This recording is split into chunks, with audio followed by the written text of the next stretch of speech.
저희 아내랑 같이 이 감성교회 잠깐 쉴 때도 와서 문 앞에 놓고 기도를 하고 가기도 했습니다. 그리고 오랜 시간 이렇게 함께 하면서 하나님이 전 세계를 향한 뜻이 무엇인지를 또 깨닫게 되기도 했지요.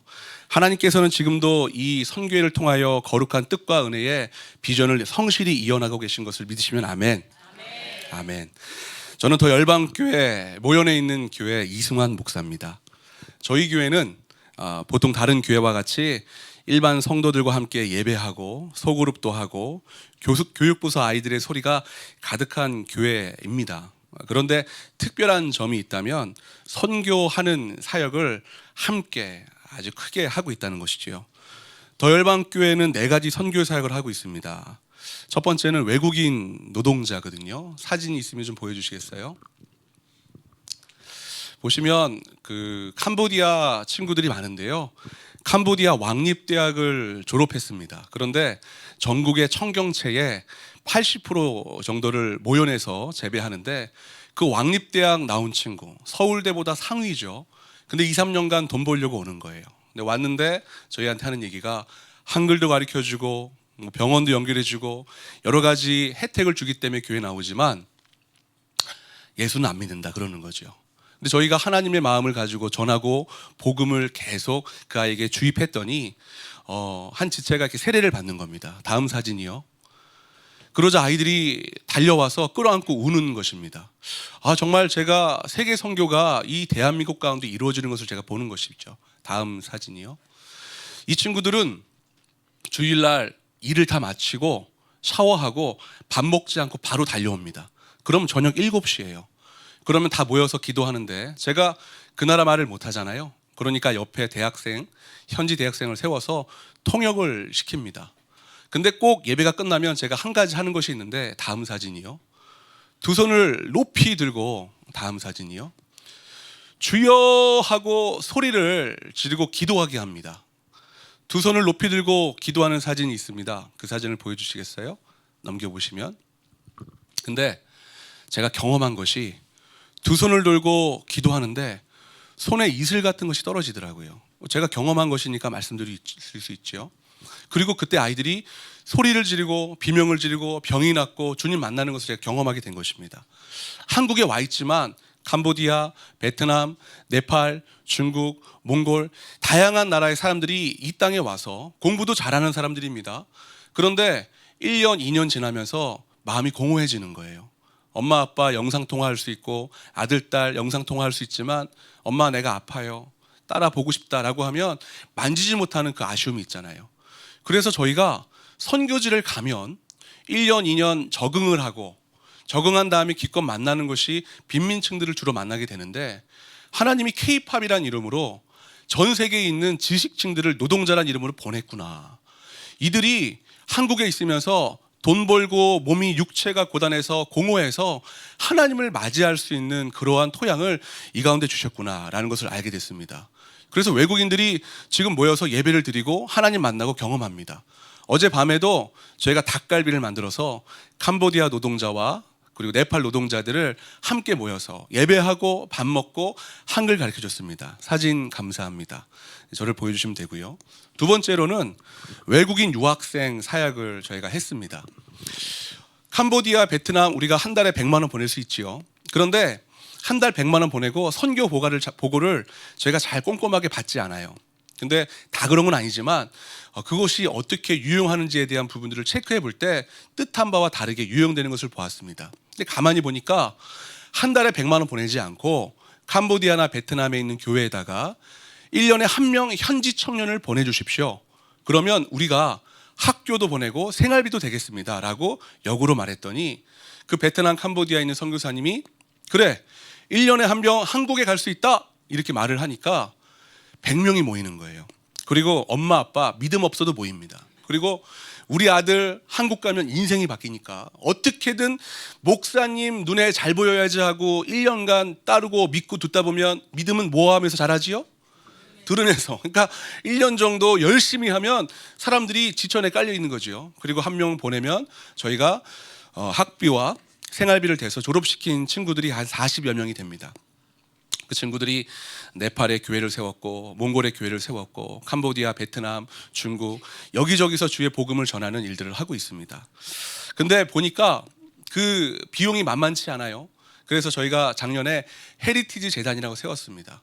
제가 존경하는 하용조 목사님께서 이 시대에는 농객이 없다라고 말씀하시거든요. 저는 이승만 대통령을 존경하고 그의 어떤 자유민주주의에 대한 사상을 가지고 가리킬 것들을 감성교회나 또 다른 어떤 그 도움을 받는 어떤 그 목사님들과 소통하는데 재정적인 부분이 필요해서 이걸 세웠습니다.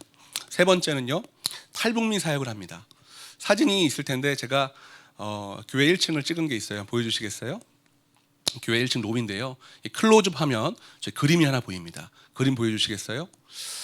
북한에서 탈북한 청년이 힘들다는 소식을 교회가 들었습니다. 돈이 있으면 산다는 얘기를 들은 거지요. 여러분, 돈으로 사람 생명을 살릴 수 있다면 돈 줘야 되는 게 맞지 않습니까? 그래서 그 청년을 돈을 보내서 한국으로 받아들입니다. 그 청년이 직접 그려준 그림인데 저기 까만색 아이가 본인입니다. 그리고 웃고 있는 아이가 본인이 꿈꾸는 미래고요. 저 어린 양은 예수인데 생명값이다 라고 하여서 이 그림을 보내준 거예요. 저희는 외대 사거리에 탈북민들이 많습니다. 그리고 저희 아버지가 또 고향이 신의주십니다. 자, 사진 됐고요. 저는 북한 선교에 대한 마음이 큽니다. 그리고 북한에 있는 우리 동포들의 마음이 크지요. 그들에 대한 마음과 생각을 가지고 지금 뭔가를 준비하고 있고 기도하고 있습니다. 마지막으로 인근에 학교가 있어요. 5분 거리에 8,000명의 학생들이 있는 학교가 있습니다. 그곳에서 저희는 수요 예배를 캠퍼스 찬양 예배란 이름으로 드리고 있고요. 외국인 지체들을 외교부 직할로 ISF라는 동아리를 만들어서 관리하고 케어하고 복음을 전하고 있습니다. 사실 거기에는 하나님의 복음이 흥할 때는 전 세계로 나가는 다음 세대들이 성장하는 학교이지만 이석기, 임수경 씨가 나왔던 학교입니다. 그래서 제가 거기에 하나님의 복음과 하나님의 진리와 하나님의 뜻이 가득 임하기를 바란다는 마음에 땅 밟기를 5년 정도 했더니 그 학교가 열린 거예요. 그래서 지금도 하나님, 저희가 재단 만들고 저희가 다음 세대를 키우고 주의 거룩한 복음에 앞장서는 이유는요, 저 북한을 넘어 하나님의 거룩한 선교 사역을 하기 위함인 것입니다 라고 저 모연에서 더 열방교회가 사역하고 있습니다. 생각날 때 기도해 주시면 좋겠습니다. 여러분, 제가 아들이 있어요. 아들. 지금은 초등학교 5학년인데 이 친구가 아주 어릴 때 잠을 잘 자지 않으려고 했어요. 여러분도 그런 경험 있으신가요? 이 친구가 초등학교 들어가기 전이니까 막 까불잖아요. 근데 제가 알게 된 것이 엄마 아빠가 불을 끄고 이렇게 가만히 누워 있으면 아이가 자게 되지요. 부모님은 아이가 자면 일어나려고 하다가 같이 자게 되지요. 근데 강건이 제 아들이 어느 순간 불을 끄고 누워 있는데 가만히 일어나더니 불을 탁 켜면서 큰 소리로 주께서 이르시되 빛이 있으라 이렇게 하고 침대를 막 뛰는 겁니다. 놀고 싶다는 거지요. 근데 제가 순간 머리에 망치를 누가 탕 때린 것처럼 멍해졌어요. 그러네. 주님이 빛이 있으라라고 한 번만 말씀하셨지. 근데 그 하나님이 한 번 말씀하시면 천지 만물은 그대로 순종하는 거구나. 신구약에 두려워 말란 이야기가 366번이나 나오는데 나는 왜 지금 두려운가? 하나님의 말씀은 한 번 선포되면 그대로 성취되는데 왜 두려워하지 말라는 말씀이 여전히 말씀 가운데 요동치며 살아 꿈틀대는데 나는 이렇게 힘들지? 라는 생각에 마음이 너무 어려웠습니다. 그리고 그날 밤에 하나님께 하나님, 저는 여전히 두려운 게 많아요. 이렇게 기도하다가 밤을 샌 적이 있습니다. 최초의 하나님 만드신 사람은 아담이지요. 아담은 하나님과 대화를 했습니다. 하나님, 아담아, 좋아요. 기린이라고 줬어요. 와, 너 너무 잘했다. 코끼리라고 줬어요. 너무 잘했다. 하나님이 처음 만든 사람은 대화하고 소통하며 서로 사랑하기 위하여 만들었다는 사실을 우리는 알고 있습니다. 그런데 어느 순간 하나님의 음성이 들리지 않게 되었지요. 하나님이 침묵하신 게 아닙니다. 하나님은 말씀을 계속 하고 계신데 제가 듣지 못하게 된 것을 알게 된 겁니다. 스페인어로 디오블라, 이건 악마, 사탄이라는 뜻입니다. 디오블라 프라는 합성어에서 왔는데 이게 사이에 던지는 자라는 뜻입니다. 하나님과 우리 사이가 붙어 있었는데 사단이 우리 하나님 사이에 음란을 던집니다. 탐욕을 던집니다. 죄악을 던집니다. 점점 아주 미미한 만큼 느껴질 정도로 멀어졌는데 이 정도는 괜찮아. 이 정도는 내가 조절할 수 있지. 이 정도는 내가 넘어갈 수 있어라고 착각을 할 뿐 그 간격이 넓어져서 하나님은 지금도 여전히 사랑하는 내 딸아, 사랑하는 내 아들아 이렇게 말씀하시지만 제가 그걸 듣지 못하는 우매한 사람이 되었다는 것을 알게 됐습니다. 두려움의 문제가 우리 마음의 가장 큰 직면해야 될 문제구나.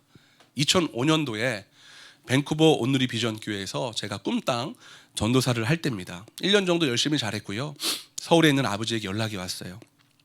98년도 IMF 때 부도를 경험하시고 그 이후에도 건축업을 성실히 하셨습니다. 지금 제가 실무하고 있는 교회 같은 교회를 저희 아버지가 헌당하셔서 그냥 교회에 바치기도 하셨고 전국의 목사님들이 목회만 잘하지 건축 잘 못하시잖아요. 사기꾼들, 교회를 만만히 보는 분들, 교회만 보면 막 뒤집어 씌는 분들, 교회를 멈춰선 그런 데를 찾아가셔서 교회를 완공을 하시는 일들을 저희 아버지가 하셨습니다. 그 제주도에 있는 뭐 탐라교회부터 천안에 있는 탕정교회까지 그때마다 저를 데려가셔서 이 교회는 완공되었어. 표창 받으시고 또 교단 가서 인정받으실 때마다 제가 함께 했지요. 참 성실히 잘하셨는데 저희 아버지가 뜻밖의 이야기를 하십니다. 건축을 해야 되는데 내가 명의가 문제가 생겼다. 근데 주변에 사람이 너밖에 없다. 아들아, 네 명의를 좀 달라고. 네 명의를 내게 좀 달라고. 그때 제가 아버지한테 알겠습니다 아버지. 낳아주고 길러주셔서 여기까지 왔는데 당연히 그래야지요. 그래서 당시 밴쿠버에는 우리 아버지 얘기를 하지 못했지만 다 정리하고 와서 건축업 대표이사, 바지사장이지요. 그거를 사인하고 5년간 시작합니다. 얼마나 하란 사인과 이런 뭐 내용들을 많이 했는지 서대문 경찰서에 대지실문 받으러 가기도 하고요. 재판 영화에서 보면은 1대1로 막 항변하는데 제가 받은 재판은 10명씩 서서 사건 번호 몇, 뭐 채무 얼마, 뭐 갚으세요. 이런 재판도 받기도 했습니다. 목회만 하다가 건축업을 하니까 힘들더라고요. 제가 직접 한 건 아니지만 근데 정신을 차리고 보니까 제가 건물 위에 있었고 건물 밑에 이렇게 보니까 떨어지면 죽을 것 같았는데 하필 이사야 41장 10절을 외워가지고 두려워 말라 내가 너와 함께 함이니라 놀라지 말라 나는 너의 하나님이 됨이니라 내가 너를 굳세게 하리라 참으로 너를 도와주리라 참으로 나의 의로운 오른손으로 너를 붙들리라. 그 계단을 내려올 때 얼마나 울었는지 몰라요. 두려웠지만 말씀이 살아 꿈틀대니까 내 안에 두려움을 파쇄하고 깨트리는 경험을 제가 하게 된 것입니다. 2021년 1월 사역을 하다가 제가 교회에서 뇌진탕을 당하는 사건이 생겼습니다. 분당에 있는 병원에 갔더니 무서운 얘기를 많이 해요. 뭐 뇌출혈, 뇌졸중, 단기 기억 상실, 그리고 인지 저하, 전정 기능 저하. 저희 아내가 1년간 저를 돌보느라 저희 아들이 그때 7살, 5살짜리 딸이 있는데 애들 양치 쉽잖아요. 이렇게 하면 양치가 치카치카. 근데 그걸 못해서 저희 아이들 둘 다 치과 치료를 받았고 저희 아들은 영구치가 손상이 돼서 나중에 임플란트를 해야 한다는 얘기를 할 정도로 1년간 저희 아내는 저를 돌봤습니다. 저희 아들 지금 사라졌지만 당시에 틱이 왔고 저희 딸은 급성 백혈병, 오진이었지만 우리 모두가 몸살을 앓는 1년의 시간을 보냈습니다. 얼마나 제가 두려웠는지 몰라요. 하나님께 두렵다고 말하고 힘들다고 말하고 분당 서울대병원에서 준 약을 먹으면 하루 반나절 누워있고 침을 흘리는데 젊은 제가 이렇게 끝나버릴까 봐 너무너무 두렵더라고요. 그래서 처음엔 하나님께 어떻게 이럴 수 있냐고 화가 났고 분노했고 욕이 나오고 너무너무 어려워서 이대로 가면 안 되겠다 하여서 약과 물과 밥을 내가 40일 동안 먹지 않겠다. 아내한테 금식을 선포했는데 실상은 금식 기도해서 내가 낫겠다 이런 게 아니라 그냥 죽어버리면 좋겠다. 그냥 다 끝났으면 좋겠다는 생각으로 씨름하기 시작합니다. 근데 여러분 금식이 얼마나 유익한 것인지 힘이 쭉 빠집니다. 여러분 힘드신 분들 어려운 분들은 금식하시면 좋습니다. 근데 금식을 하고 나니까 깨닫게 된 것이 있어요. 뭐냐면 우리 하나님은 나를 너무 사랑하신다는 거죠. 볼 비비고 싶어하고 입 맞추고 싶어하고 끌어안고 싶어하시는 하나님이신데 그 하나님이 느껴지지 않는 이유가 하나님 때문이 아니라는 것을 알게 됐어요. 예전에 대제사장들이 1년에 한 번 성막에 들어갈 때 번제를 드리고 회개하고 모든 것을 주 앞에 토설하는 회개를 통하여 자복하는 이유가 뭐지요? 들어갈 때 허리에 끈을 맵니다. 방울을 찹니다. 그리고 들어가서 하나님의 일을 할 때 딸랑딸랑 소리가 나지 않으면 밖에 있는 이가 줄을 당깁니다. 왜요? 하나님 앞에서 죄를 갖고 설 수 없다는 것을 그들은 알았거든요. 근데 그가 준비를 하고 들어갔지만 죄가 있었다면 하나님 앞에서 그 죄로 인하여 죽어버렸던 일들을 경험한 것입니다. 하나님이 지금 저를 찾아오셔서 끌어안고 사랑하고 싶으신 분인데 그 사랑 때문에 예수 그리스도를 보내신 분인데 못 오시는 이유는 하나님의 문제가 아니었구나. 내 문제였구나. 하나님은 거룩의 속성, 정결의 속성을 가지고 계셔서 죄와 하나 되지 못해서 죄를 이렇게 밀어내고자 하는 것이 아니라 자기도 모르게 죄를 밀어낼 수밖에 없는 분인데 내가 죽을까 봐, 내가 갖고 있는 너무나 많은 죄 때문에 기다리시는구나 라는 것을 알게 돼서 하나님 왜 그러셨어요? 라는 기도가 주님 잘못했습니다로 바뀌게 되더라고요. 주님 내가 잘못했어요. 내가 교만했어요. 나 문제 많아요. 주님 나 용서해 주세요. 근데 그렇게 공허하고 힘들었던 하나님이 느껴지기 시작합니다. 그리고 내 안에 그 하나님이 찾아오셔서 저를 만지시는 것을 제가 보게 됩니다. 여러분 하나님은 지금도 이 대한민국과 저와 여러분들에게 그 하나님의 사랑과 은혜로 찾아오셔서 안아주고 싶어 하십니다. 근데 그게 느껴지지 않는 이유는 하나님 때문이 아니라 나 때문이라는 사실을 알아야 한다는 것이지요. 하나님은 참으로 사랑이 많으시고 거룩한 분입니다. 예수 그리스도께서 자기가 십자가에 달려 죽지 않으면 우리 모두가 다 천국에 갈 수 있는 기회가 사라진다는 것을 아셨습니다. 근데 어떻게 기도하셨죠? 겟세마네 동산에서 하나님 나 죽고 싶지 않아요. 할 수만 있다면 이 잔을 옮겨주세요라고 기도하지 않으셨습니까? 그런데 캘리포니아 같은 기후 아닙니까? 조깅하다가 잠깐 쉬면 그 바람에 땀이 마를 수 있는 그 기후에 땀방울에서 피가 날 정도로 기도하실 때 어떤 일을 경험하셨냐면 하나님의 뜻을 알게 됩니다. 그래서 내 뜻대로 마옵시고 아버지의 뜻대로 행하여 주옵소서라고 하시고 십자가에 달려 죽게 되신 겁니다. 저는 그래서 두려움의 문제를 가지고 하나님과 씨름하다 보니 하나님의 뜻을 알게 되는 은혜를 경험하게 된 것입니다.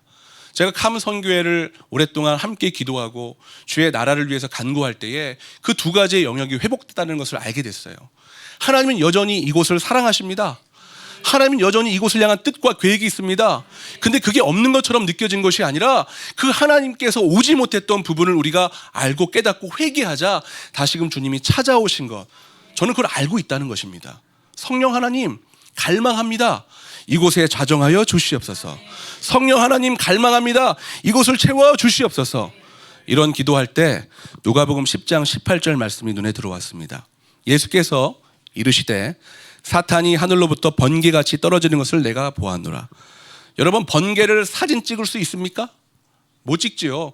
하루 종일 이렇게 카메라 켜놓는 거 말고 번개다 찍자 이러면 끝나는 거 아닙니까?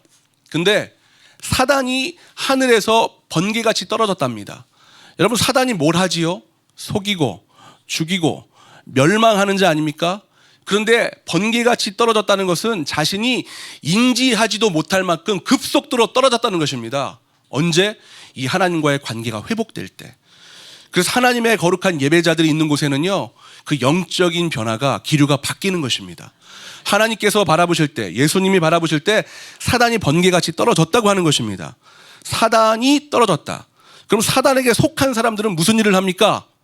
탄핵도 하고 부정선거도 하고 공산주의 영혼을 팔기도 하는데 그들도 자기가 인지하지 못할 만큼 번개와 같이 떨어지는 역사를 기독교인들, 하나님이 믿는 자들을 통하여 이룰 수 있다는 것을 하나님 제게 말씀하신 거예요. 번개와 같이 준비되지 못한 상태에, 어느 누구도 예측하지 못하는 그 상태에, 아무도 바라보지 못하는 그때를 번개와 같이 떨어지는 역사를 주님이 보게 하셨다. 대단한 일 아닙니까? 사단의 목적은요, 우리를 죽이는 것입니다. 그런데 여러분, 번개같이 떨어질 날이 올 것입니다. 우리는 하나님과 함께 할 때 그 두려움도 사라질 것입니다. 우리가 두려운 이유는 하나님이 나와 함께하지 않기 때문이다.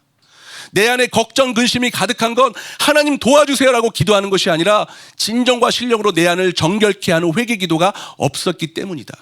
저는 그래서 이 시국이 이렇고 나라가 이렇고 어려움이 저래도 우리가 정결함을 가지고 주님을 맞이할 준비를 하면, 주님이 나와 함께하면 그 두려움은 사라지고 번개와 같이 하나님의 거룩한 영광이 이 땅을 덮는 역사와 사단마귀가 떨어지는 것을 우리 눈으로 볼 수 있다. 대단한 일 아닙니까? 근데 여러분, 두려움이요 우리에게만 있는 게 아니에요. 열왕기하 7장에 보면 아람 군대에게 하나님이 환청을 들려주십니다. 말소리, 병거소리, 큰 군대소리, 그 소리를 그 적군들에게 주셔서 두려움을 느끼고 도망가게 된다는 거예요. 저는 지금 밤마다 이 기도합니다. 하나님, 그들이 환청 듣게 해주십시오. 그들이 두려움으로 덜덜 떨게 하여 주십시오. 그냥 다 먹으려고 했는데 다 들켰구나. 이제 하나님 역사하시는 거룩한 능력과 은혜 가운데 그들이 발걸음이 보이지 않을 만큼 도망가는 역사가 그 두려움으로 시작될지어다. 여러분, 지금 대한민국은 우리에게 하나님을 맞이하고 정결함과 회개함으로 나아갔던 그 두려움이 그들에게 전이되고 있는 역사가 펼쳐지고 있는 것입니다. 누가복음 10장 18절 다 같이 한번 크게 읽어볼까요? 시작.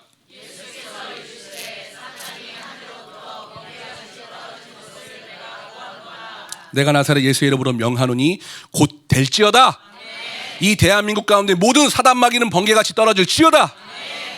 스코틀랜드 종교개혁자 존 낙스가 이런 말을 했어요. 기도하는 한 사람은 기도하지 않는 한 민족보다 강하다. 여러분, 기도가 얼마나 강력한지 아십니까? 이 선교회가 10년간 기도에 등불되어서 하나님의 역사를 위해 외쳤던 소리가 땅에 떨어지지 않으심을 믿으시면 아멘. 얼마 전 대통령 관저에서 119에 실려간 고령의 노인의 이야기를 들었어요. 추운 날에 밤을 새워 기도하다가 그렇게 되었다는 겁니다. 영하 14도. 체감 온도는 얼마였을까? 과연 고령의 노인이 밤을 새워 기도하는 그곳은 어떨까? 무엇이 그들을 그곳으로 인도하여 밤을 새우게 한 것일까? 이것은 생명을 건 기도구나. 고령의 노인이 생명을 건 기도를 거기서 했구나. 그래서 제가 우리 어린 아들, 딸을 데리고 그곳으로 가자고 청했습니다. 여전히 사람들은 있었고 관저 얘기입니다. 많은 사람들이 모였는데 제 시선은 관저 옆에, 벽 옆에 바람이 좀 불지 않는 곳에 마르고 여인 여성이 자신 그 무릎만큼의 깔개를 덮고, 참 요즘은 비싸고 좋은 패딩 같은 거 있지 않아요? 근데 집에서 그 된장 같은 거 덮을 때 쓰는 그런 이불 같은 거를 이렇게 하고 고개를 앞뒤로 흔드시는 여인이 눈에 들어온 거예요. 넉넉해 보이지 않았죠. 근데 뭔가 중얼중얼 거려서 제가 그 소리가 듣고 싶어서 갔습니다. 그 여인이 이렇게 말을 합니다. 하나님, 이 나라를 살려주세요. 하나님, 이 나라를 지켜주세요. 오늘 내가 죽어도 좋으니 나의 생명을 받으시고 이 나라를 살려주세요. 돌아보니까 70, 80 되시는 할머니들이 여기저기 앉아갖고 기력이 없는지 조용히 말하면서 때로는 울면서 계속 기도하고 있는 겁니다. 너무 부끄러웠습니다. 따뜻한 집에서 계속 그분들 생각이 났고 하루 1시간 기도했던 것이 커 보였는데, 금식하며 생명 죽게 걸었다고 생각했는데 모든 것이 숙연해지는 순간이었습니다. 저는 말할 수 없었습니다. 아, 생명을 건다는 것이 이런 거구나. 순간 10여 년 전에 북한 기도하시는 할머니 생각이 났어요. 그 영상을 준비했는데 여러분 같이 한번 보고 들으시겠어요? 영상을 좀 틀어주십시오.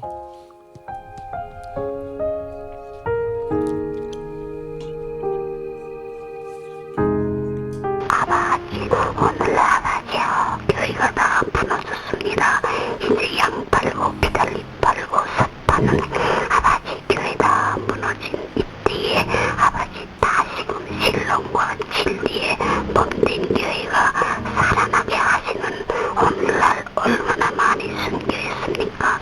피에 기초가 되고 십자가의 그리스도의 표가 아버지요, 구원의 표가 되어서 이 민족을 아버지 구원하시고 이 민족을 버리시지 아니하시려고 아버지 역사하는 역사의 일선이 이 아들이 나셨습니다.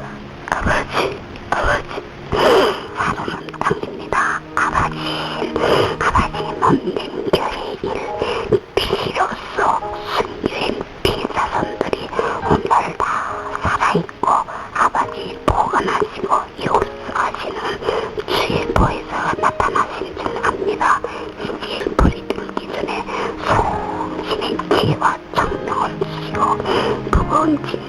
사람들아 다 내게로 오라. 선교사님이 이 할머니의 기도를 찍어서 남한에 보여줬기 때문에 알았지만 사실 이런 기도는 북한에 너무나 많다는 것이지요. 여러분, 북한에서 신앙생활을 이어간다는 것은요, 생명을 거는 것입니다. 걸리면 본보기로 죽이는데 사거리에서 죽입니다. 여러분, 북한은 공산주의입니다. 공산주의는요, 교회를 싫어합니다.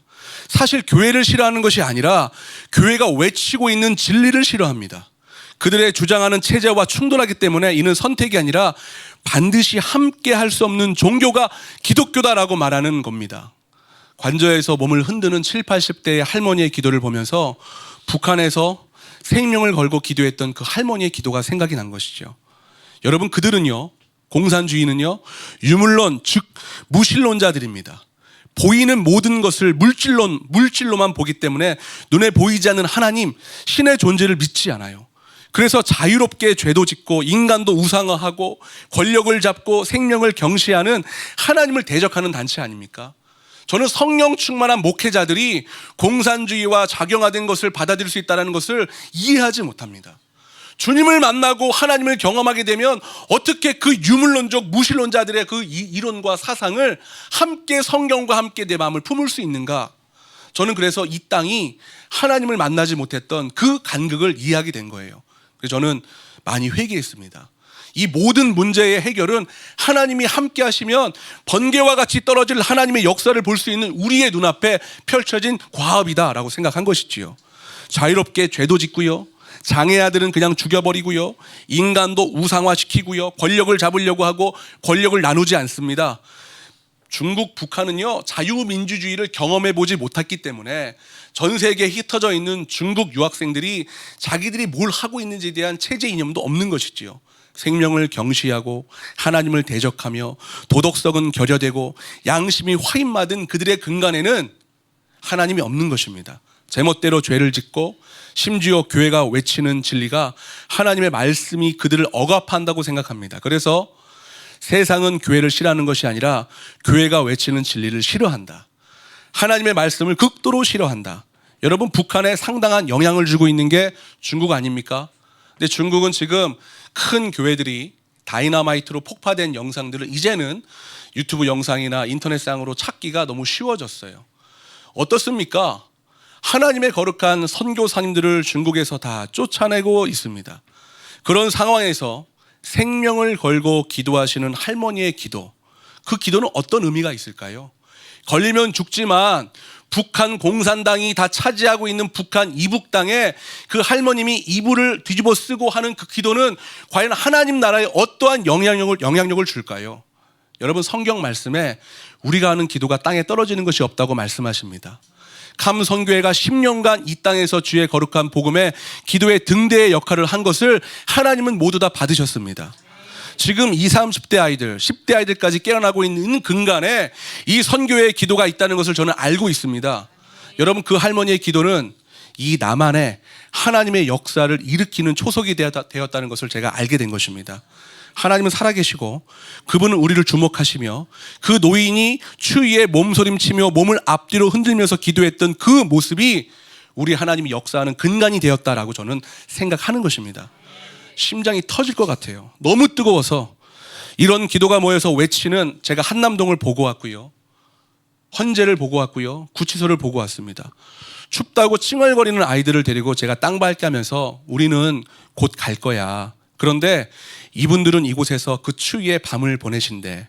칭얼거렸던 아이들이 입을 꾹 다물고요, 자기들도 뭔가를 중얼거리며 기도하기 시작하더라고요. 다음 세대는 현장에서 배우는 겁니다. 다음 세대들은요, TV나 골방이 아니라 그들과 함께 뜨겁게 기도하고 추위에 몸을 떨며 하나님의 역사를 위하여 간구하는 현장에서 배우는 것입니다. 이번에 우리 아이들에게 제가 기도했는데 엘리야가 급하여 기도할 때에 무릎 사이에 머리를 넣었답니다. 여러분, 여기 계신 분들 중에 무릎 사이에 머리를 넣고 기도하는 것이 가능한 분이 있다면 제가 오늘 모두 다 명륜 진사갈비를 쏘겠습니다. 그 힘든 거예요. 엘리야가 초등학교 전에 그 어른들에 의해서 몸이 유연할 때 무릎 사이에 머리를 넣는 훈련을 한 겁니다. 여러분, 초등학교 전 아이한테 기도시켜 보십시오. 기도 안 합니다. 난리치지요. 근데 매일 그거 한 겁니다. 왜요? 그 자세는 매일 그걸 해야 되는 자세이기 때문에 그런 것이지요. 엘리야가 장성하여 어떤 문제가 생길 때 열왕기에 보면 무릎 사이에 머리를 놓고 기도했답니다. 지금 대한민국은 그런 다음 세대를 길러야 될 때가 되었습니다. 아직 인지하지도 못하고 아직 부족하고 뭔가 뭔지도 모르는 그 아이들에게 일단 두 무릎 사이에 머리 넣어. 그리고 하나님께 기도해. 뭘 기도하죠? 나라와 민족을 위해 기도해. 초등학교 들어가기 전 아이들한테 나라와 민족을 놓고 기도하는 게 말이 됩니까? 근데 그걸 성경에서는 한 겁니다. 오늘 말씀을 제가 한번 볼 텐데, 오늘 말씀은 디모데전서 2장 1절 2절인데요. 제가 읽어드릴게요. 그러므로 내가 첫째로 권하노니 모든 사람을 위하여 간구와 기도와 도구와 감사를 하되 임금들과 높은 지위에 있는 모든 사람을 위하여 하라. 이는 우리가 모든 경건과 단정함으로 고요하고 평안한 생활을 하려 함이라. 여러분 보시면 리비딤 전투 BC 1290년도, 지금부터 3500년 전 일입니다. 이스라엘 민족과 아말렉 족속의 첫 전쟁이 시작됩니다. 아말렉이 얼마나 셉니까? 이스라엘은 사실 오합지졸이지요. 근데 그때 모세에게 하나님 능력 주시는데 모세가 이렇게 손을 잠깐 들어봤더니 이기는 겁니다, 이스라엘이. 여러분 그거 아십니까? 한 인간이 하나님의 능력을 외치고 선포하는 통로가 되잖아요. 짜릿합니다. 야, 내가 기도했더니 저기 철수, 개똥이, 순자, 말자가 싸우면서 이기네. 야, 난 역시 주의 종이야. 기가 막히다. 라는 얘기가 절로 나옵니다. 근데 하나님이 거기서 모세의 팔을 강철처럼 나무같이 굳게 하실 수도 있는데 팔을 피곤케 하십니다. 팔을 피곤케 한다는 거죠. 그래서 잠깐 피곤해서 내렸더니 바로 지는 거예요. 팔을 올려야지만 이기고 내리면 지는데 팔을 올릴 수 없을 만큼 피로감이 모세에게 임합니다. 저는 그때 하는 기도가 진짜 기도라고 생각이 들어요. 팔을 올릴 수가 없는데 내리면 다 죽는데 팔이 자꾸 내려가는 거죠. 하나님 살려주세요. 하나님 도와주세요. 하나님 제가 팔이 떨어지면 죽지 않습니까? 제발 좀 도와주세요. 저는 사실 대한민국에 있는 많은 사람들이 다 피곤하고 힘들다는 거 알고 있습니다. 각자의 문제가 있지요. 가정의 문제, 개인의 문제, 건강의 문제, 관계의 문제, 여러 가지 문제들이 있어서 그 피로감이 상당하지만 지금 대한민국은 그 피로한 상태에서도 손을 들지 않으면 다 죽어버리는 상태가 되어버린 겁니다. 그래서 하나님 뭐라고 말씀하시냐면, 알아, 모세야, 네 팔이 피곤하고 고난 거 아는데 너 팔 내려가면 민족 죽는다. 제발 그 피곤한 팔을 끝까지 들도록 노력해라. 그럼 내가 하나님 아니니 살려줄 거야. 번개와 같이 떨어지는 것을 보게 할 거야. 힘들고 어려워도 끝까지 팔을 드는 그 자리, 그 위치에 견뎌내라, 모세야. 그 하나님이 지금 여러분들에게 뭐라고 말씀하시지요? 안다. 다 피곤하고 힘든 거 안다. 근데 네가 팔 떨어지면 이 대한민국은 어떻게 되겠니? 끝까지 견디고 인내해라. 근데 하나님이 아론과 홀을 보내지 않습니까? 저는 이제 기류가 바뀌었다고 봅니다. 하나님이 지금 전 세계 아론과 홀을 준비했다고 봅니다. 우리가 지금 간신히 버텼고 팔이 떨어질 수밖에 없는 상황이 되었고 피곤하여 팔이 떨어지면 죽는 것을 알고 있는 상황이 되었지만 하나님이 그 팔을 들려고 애쓰고 노력하는 그 끈기와 인내를 통하여 아론과 홀을 곧 보내어 이 전투를 끝까지 승리하게 하실 것이다. 저는 그걸 확신하는 것입니다. 얼마나 짜릿합니까? 하나님의 능력과 은혜가 모세를 통해 가는 거예요. 근데 짜릿한 그 능력과 은혜에 피곤함은 여전하다. 여러분 피곤하십니까? 관저에서 기도하셨던 그 이름 모르는 그 여인, 구치소 앞에서 헌재에서 외쳤던 그분들 피곤하십니까? 근데 여러분이 그걸 버티고 있기 때문에 이 나라 민족이 사는 것입니다.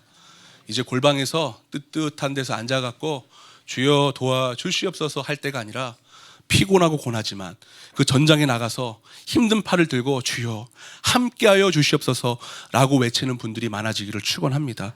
사진 하나 보여주시지요. 우리는 대한민국 공동체로 묶였습니다. 나라가 없으면 가정도 없지요. 나라에 힘이 없으면 개인이 잘 된다고 한들 서럽게 비참하게 고통스럽게 지내야 하는 것을 많은 선조들이 이야기를 하고 있습니다. 이 영화를 아십니까? 크리스토퍼 놀란 영화인데요. 지워주십시오. 저를 보여주십시오. 이 영화 저희 교회 아이들과 봤습니다. 이게 어떤 영화냐면 덩케르트라는 그 해안가가 있고 눈앞에 보이는 영국 그 땅이 보이는 그 지역 정도 보이는 그런 해안가인데 40만 명 정도가 이렇게 체류하고 있는 상태에서 독일군이 이 영국군들이 머물고 있는 이 해안가에 곧 들이닥칩니다. 근데 처칠 수상이 이 40만 명 중에 3만 명 정도만 살 수 있다라는 고위층의 정보를 누가 들은 거예요. 근데 그걸 듣고 멈추지 않고 어떻게 하냐면 각 해안가에 작은 통통배를 끌고 있는 사람들, 그 사람들 와서 이 사람들 다 데리고 가십시오라고 요청을 합니다. 그때 도슨 씨라는 한 노인이 두 아들이 있었는데 첫째 아들은 그 전쟁 가운데 파일럿으로 참전하여 죽게 되고 둘째 아들을 데리고 있는 그 상태에서 그 이야기를 듣고 배에 있는 짐들을 다 뺍니다. 그리고 그 통통배를 가지고 덩크레트 해안으로 가서 사람들을 데리고 오는 거예요. 그때 3만 명밖에 구하지 못한다고 말했던 그 영국의 리더십들의 판단과 달리 33만 명을 구출하는 역사를 기린 영화가 바로 이것입니다. 제가 우리 더 열방교회 다음 세대들에게 이걸 보여주면서 뭐라고 했냐면 작다고 포기하면 안 된다. 작다고 무시하면 안 된다. 저희 아내도 요즘 밤늦게 자는데 뭐해 그러면 악법이 너무 많이 올라와. 다 반대해야지. 다 반대해야지.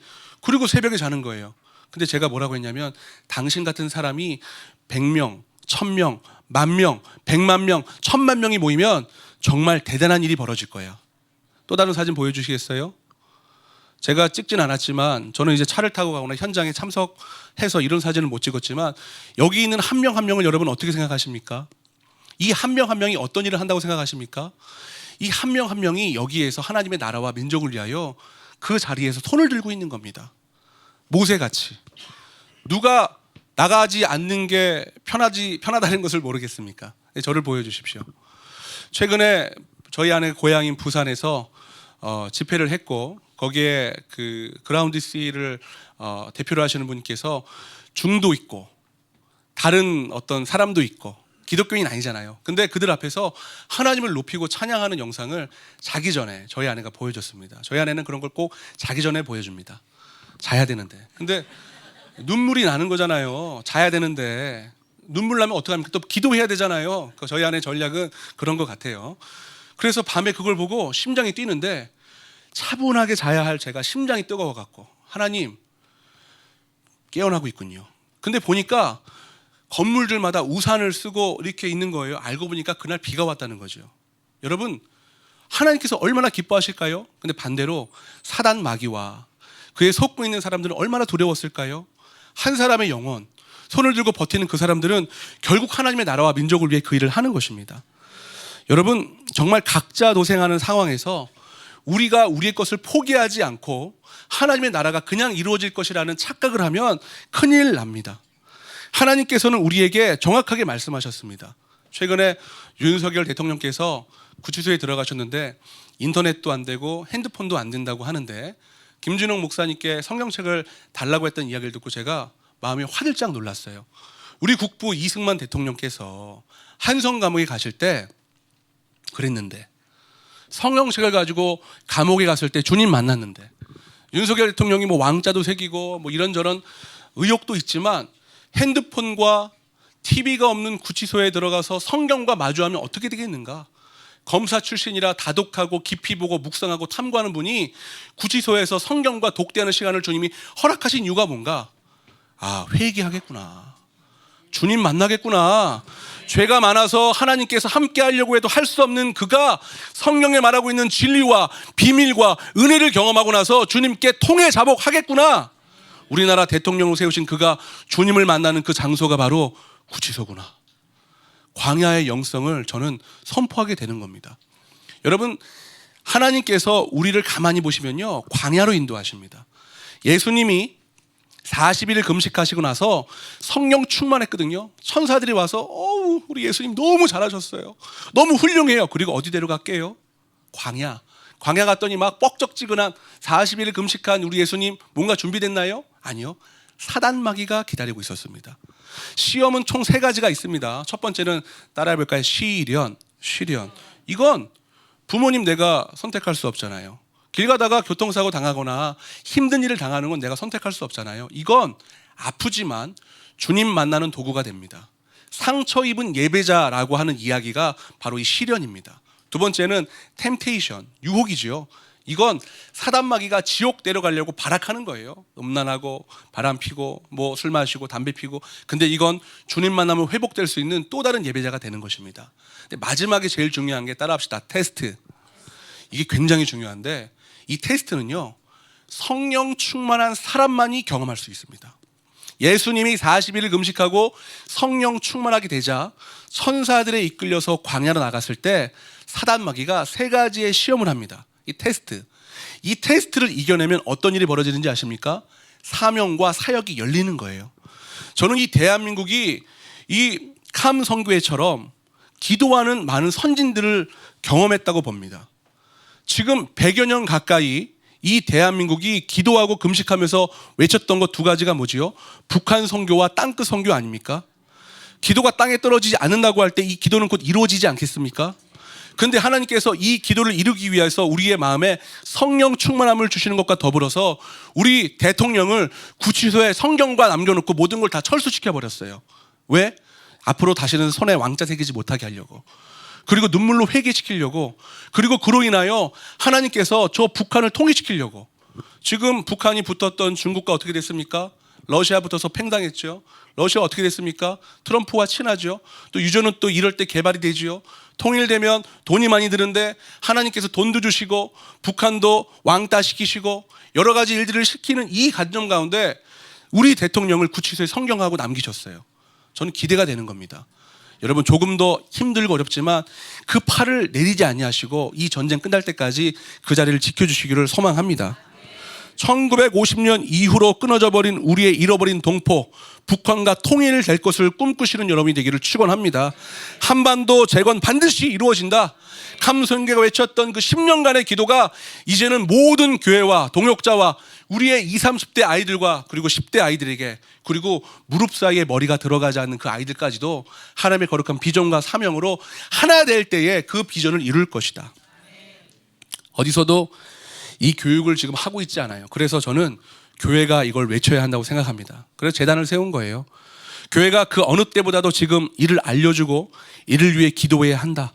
작금의 위기와 분열 앞에 더욱 마음을 같이하여 기도해야 한다. 대한민국은 가장 어려운 시기, 하나님이 이 나라를 사랑하여 세우신 리더들과 기도하는 자들을 통해 다시 일어날 것을 나는 확신하고 그 승리를 반드시 볼 것이다. 그런 기도예요. 가끔 하나님, 감당하지 못해도 좋습니다. 견디지 못해도 좋습니다.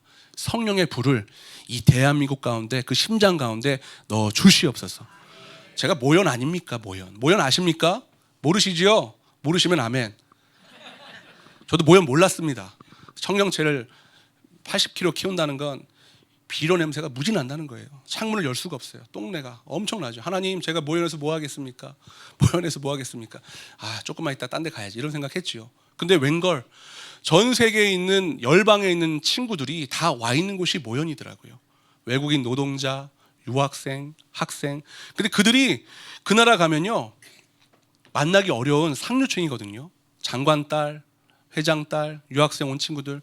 근데 방탄소년단 너무 좋아해요. 막 강남스타일은 별로 안 좋아하죠. 근데 그것도 한두 번이지. 1년 정도를 쫓아다니고 나면 학교는 4년 다녀야 되잖아요. 3년이 무료합니다. 그리고 용인은 또 강남이나 서울로 가려면 차로 한두 시간 가야 돼요. 이게 또 힘든 거지요.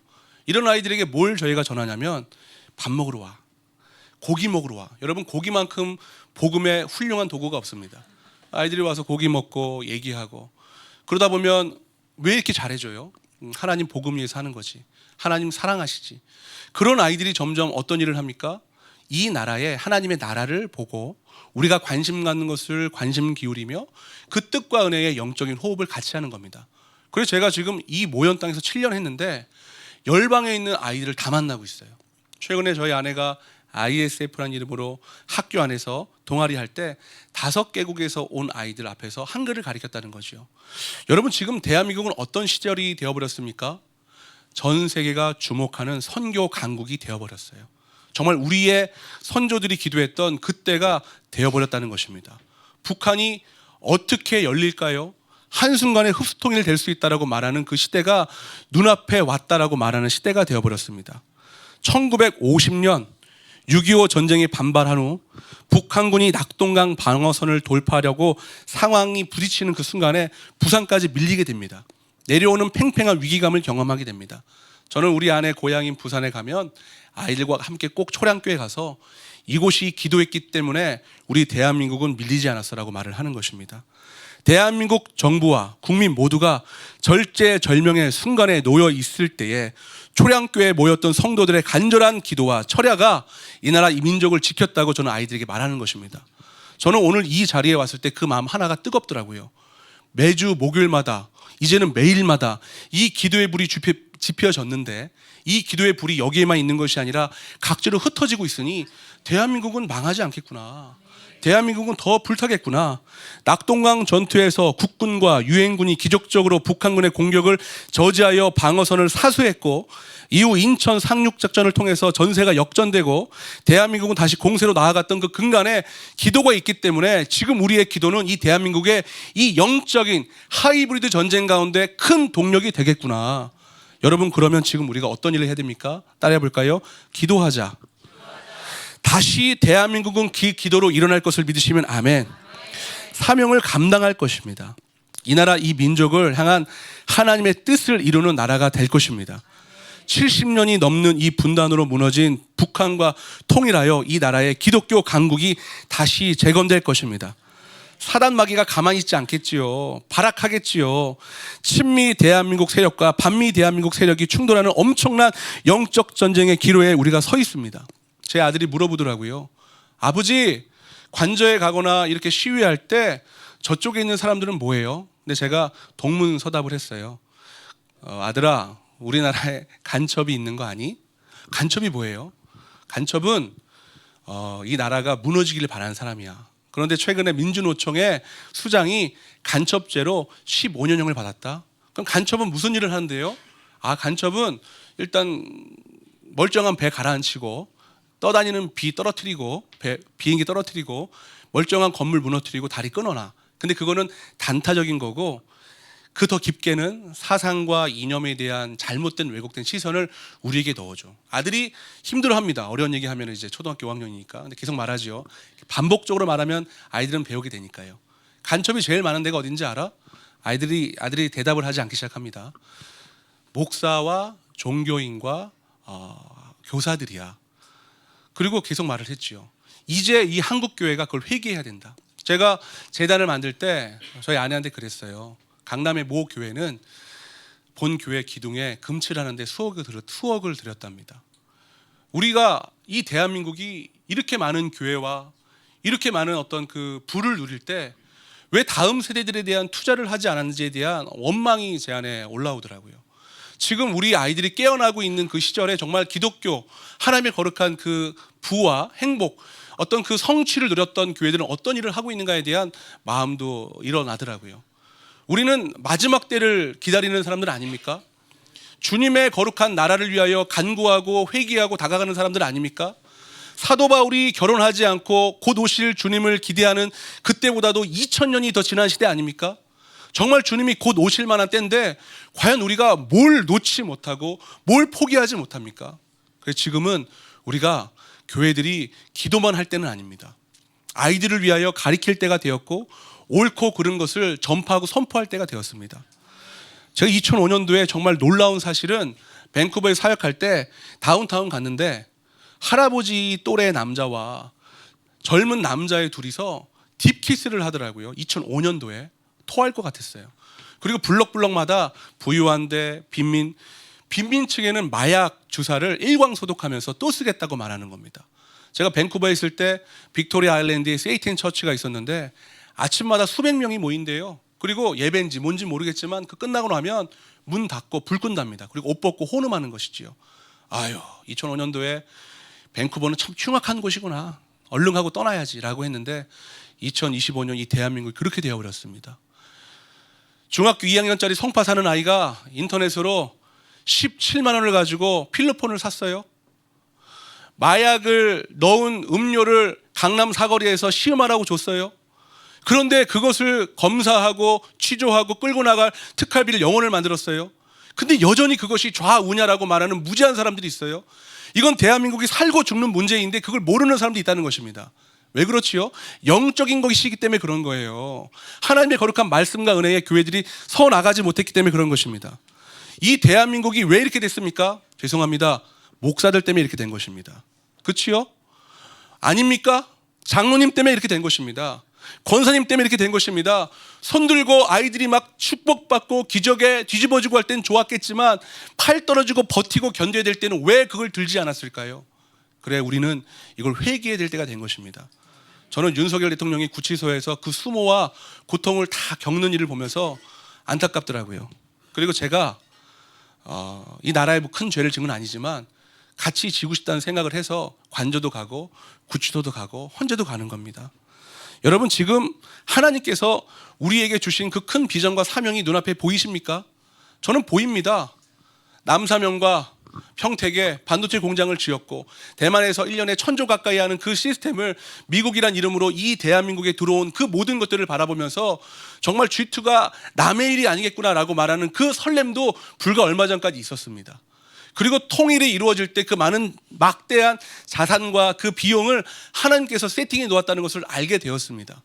그런데 교회가 이걸 그냥 받아들인다면 여전히 예전과 같이 좋은 차를 굴리고 교회를 짓고 부귀영화를 누리게 될 것 아닐까요? 그런 일이 반복되면 안 되는 것 아닙니까? 전 세계에서 제일 큰 교회가 대한민국에 몇 개나 있는지 아십니까? 반대로 전 세계 10만이 넘는 이단 사이비 종교가 대한민국에 가장 많다는 것도 아십니까? 종교에 영이 들어왔는데 광야의 영성은 사라졌어요. 영적 야성이 묻어져 버린 것입니다. 세례 요한이 하나님의 거룩한 마음을 가지고 그 땅에 버텼기 때문에 여기까지 온 것이지, 사실 그는 하나님의 제사장, 좋은 밥과 고기를 먹을 수 있는 갖춰진 사람 아니었습니까?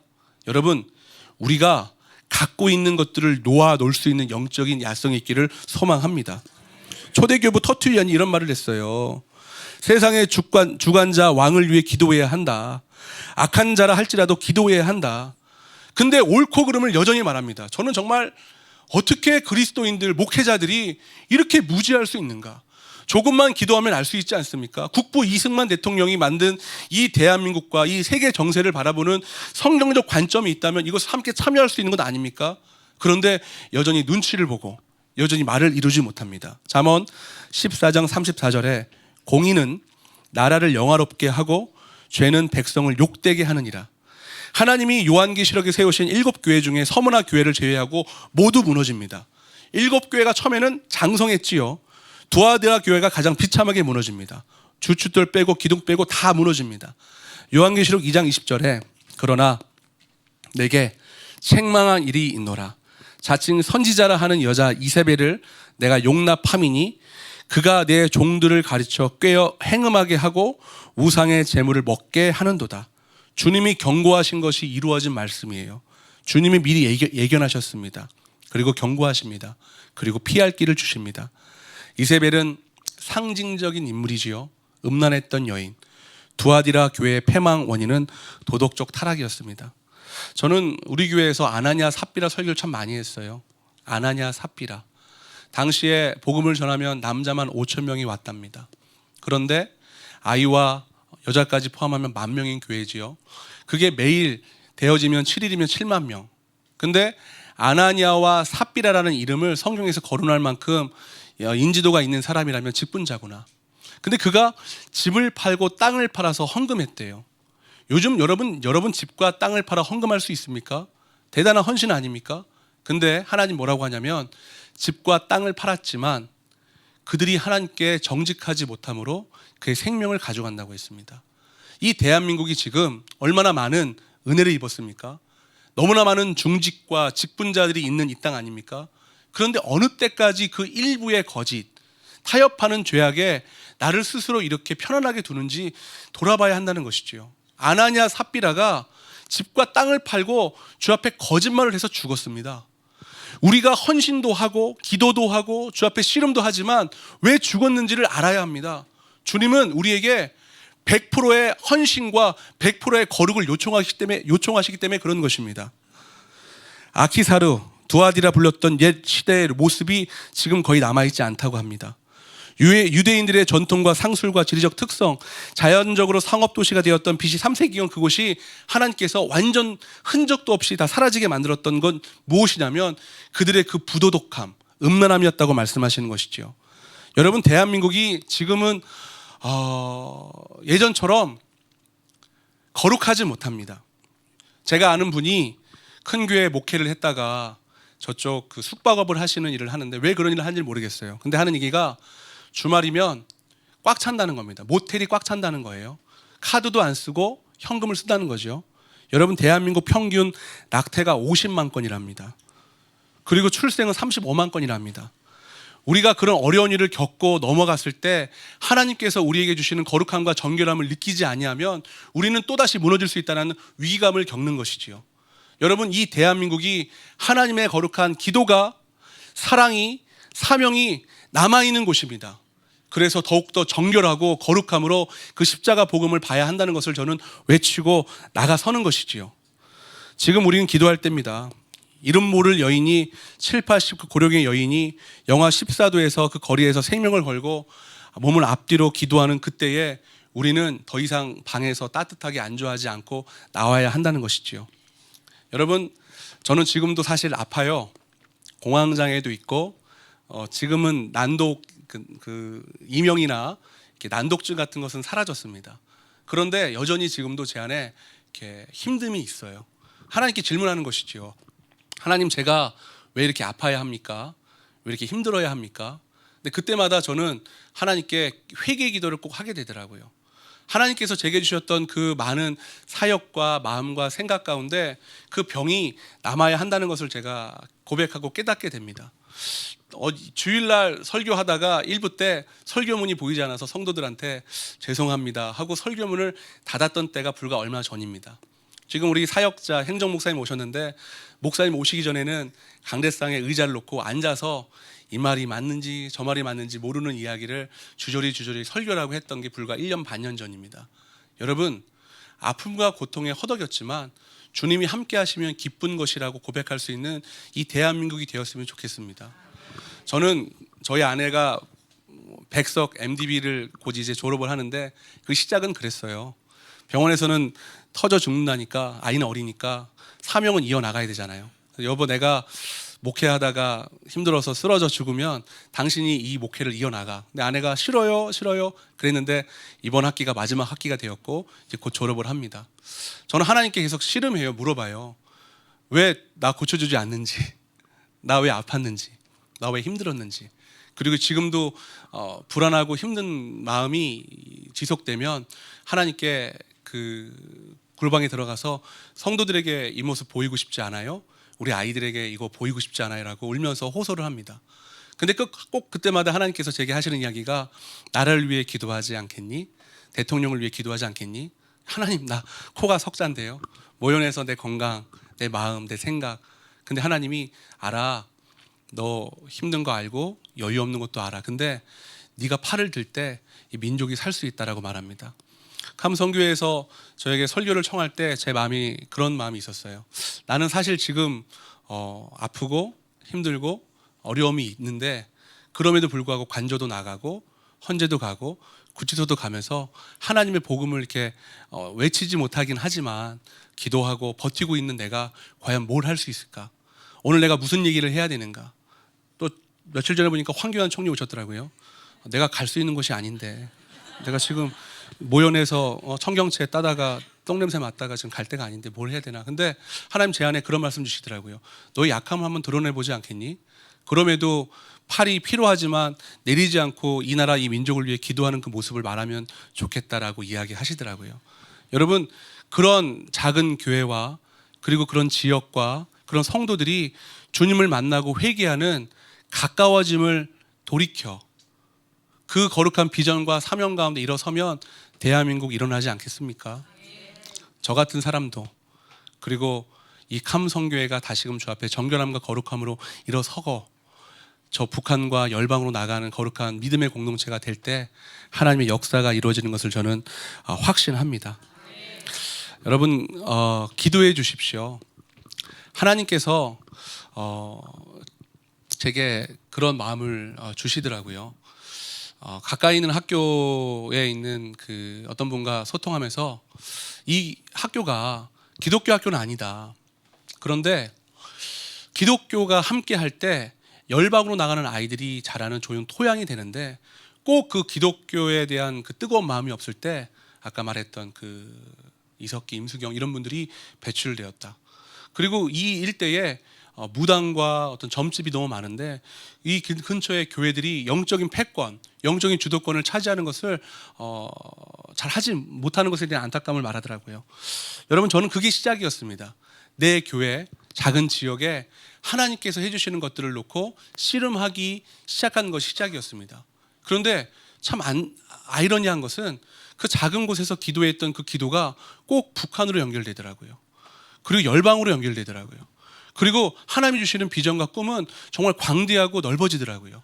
그래서 하나님께서 내게 주셨던 그 꿈과 비전을 그 모현 땅에서 기도할 때 어느 순간 나는 열방을 다니고 있고 하나님의 나라를 선포하고 있더라고요. 제가 몇 년 전 이 캄 선교를 통해서 보고 배웠던 사진이 있습니다. 한번 보여주시겠어요? 저는 이게 어릴 때 이게 무슨 의미인지 몰랐어요. 근데 전 세계 1대1로 그 도로가 우리나라 규격으로 만들었다는 것을 배웠지요. 뭐야 이거 언제부터 이런 것이 이루어진 거지? 하나님께서 이루신 그 계획이 이런 거야? 저는 작은 모연에서 이 소식을 듣고 이 그림을 그리면서 꿈을 꾸기 시작했습니다. 야, 대한민국이 정말 선교하는 나라가 되는 거야? 너무 기쁘더라고요. 다음 사진 보여주시겠어요? 뭐야, 중국이 1대1로라고 해서 장악했던 이 모든 것이 미국이 막아서 쓸 수 없게 되었지만 이것을 하나님께서 회복할 때 우리가 정말 전 세계로 선교하는 나라가 될 수 있다는 것을 배웠구나, 알았구나, 정말 그때를 준비하자라고 생각을 하게 되었습니다. 다음 사진 보여주시고요. 이런 것도 이거 다음 사진 보여주시고요. 최근에 그린란드, 다시 저를 보여주십시오. 사실 제가 전혀 몰랐거든요. 근데 조금씩 알게 된 겁니다. 그리고 꿈이 그렇게 세계와 북한으로 연결되어 있지 않았거든요. 그런데 이걸 통하여 알게 된 것입니다. 사실 제가 성장했던 그 시대에 저를 키웠던, 저와 함께했던 사역자들과 예배자들 그리고 중직자들이 이런 것을 제게 알려줬다면 저는 이런 것을 지금 더 크고 강력하게 외치게 되겠지요. 여러분, 우리가 대한민국이 기도하고 서고 나아갈 수 있는 가장 중요한 근간을 이루고 있는 말씀도 기도도 있지만 우리가 어떤 영역에 서 있든지 간에 손을 내리지 않고 가르치고 외치는 그 선포의 기도를 끊임없이 해야 한다는 이야기를 바로 드리는 것이 바로 이것입니다. 여러분, 함께 기도하고 나아가기를 소망합니다. 이 시간 같이 기도하기 원하는데요. 하나님, 그 관저 앞에서 몸을 흔들면서 추운 그때에 하나님 이 나라를 살려주십시오라고 간구했던 그 여인과 같이 우리도 그 현장에서 기도할 수 있는 영성을 더하여 주십시오. 팔이 아프고 힘들 만큼 각자의 자리에서 고되고 힘들고 낙심하는 일들이 있지만 주님 버텨내게 하여 주십시오. 그래서 우리가 해야 할 바를 하게 하시고 힘들고 어려워도 그 팔을 끝까지 들고 지탱할 수 있는 우리 모두가 되게 하여 주십시오. 이러한 제목으로 주여 한번 부르짖고 합심으로 기도합니다. 주여